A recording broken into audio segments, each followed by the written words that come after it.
On, key government figures were at the Isabela State University to launch the Legis Here program of the House of Representatives. Mobile journalist Amy Atienza reports live. Amy, ano yung Legis Here and ano yung hope nila na ma-accomplish nila dito? Diego, isinagawa nga ng House of Representatives itong Legis Here na program kung saan nga nagsisilbi itong public consultation event para nga madinig yung concerns ng mga residente sa iba't ibang lalawigan dito sa ating bansa.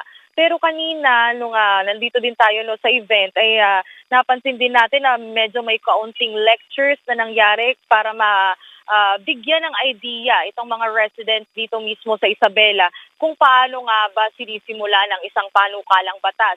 At doon na din sila nagkaroon ng focus group discussions para mapakinggan kung ano nga ba yung nais nilang concern na dulungan mismo ng Kamara. At kanina narinig natin at nakapanayam natin yung ilan sa mga residente na sabi nila dito, Diego, na yung agriculture sector daw talaga yung nais nilang mapagtuunan pa ng pansin ng Kamara, lalo na dahil sa pag-iikot din natin dito sa Isabela ay nakita natin very inclined to the agricultural sector itong probinsyang ito. Isa pa daw sa pinapangambahan nga nila ay yung El Nino phenomenon, kaya sana daw ay may mga panukalang batas na makatutulong sa kanila para nga sa sektor na ito. So, yun yung mga mangyayari na Legis Here program sa mga iba pang lalawigan kung saan nga nais talagang mapakinggan mismo ng Kamara yung mga concerns para din sa pagtatalakay nila ng mga panukalang batas. Pati na rin bago nga magsimula yung budget season ay alam nila yung mga programa na kailangan pang bigyang diin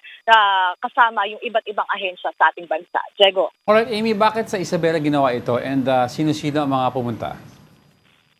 Diego, this event kasi was organized by the Office of the Speaker and si House Speaker Bogie D. Siya ay isang lokal dito mismo sa Isabela. So yun yung isa sa mga reason kung bakit sinimulan talaga dito sa Isabela yung Legis Here.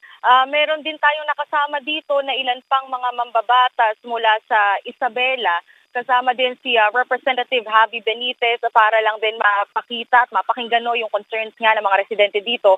Pati na rin si House Secretary General Cheloy Garafil para lang din marinig daw niya mismo kung ano pa nga ba yung mga hinaing ng mga residente para nang sa gayon ay makita rin nila during the first line of filing the bills ay makita na agad nila kung ano nga ba yung dapat i-prioritize mismo ng Kamara. Right, ano yung next stop ng program after itong launching? Diego, dito after nitong Isabela, they are going to Butuan sa Mindanao, and then right after that, they would also go to Dumaguete City sa Visayas naman. Actually, kanina nabanggit na rin ni House Secretary General Cheloy Garafil na plano talaga nila ay all provinces in the Philippines, pero alam nila na medyo magiging mahirap yon, lengthy din yung time frame na kinakailangan. So yun muna yung maibibigay nilang schedule. After Isabela, they would go to Butuan and then Dumaguete. So hopefully daw ay makuha nga nila yung mga kinakailangan din, lalo na dahil ito din yung mga provinces na medyo hirap din daw talaga na makakuha ng impormasyon pagdating nga sa pagsasagawa ng panukalang batas, at para din daw mas aware yung mga residente dito kung paano nga ba tumatakbo yung budget deliberations, maging yung pag-legislate na mismo ng isang measure sa Kamara. Alright, thank you for that. That was mobile journalist Amy Atienza reporting live from Isabela.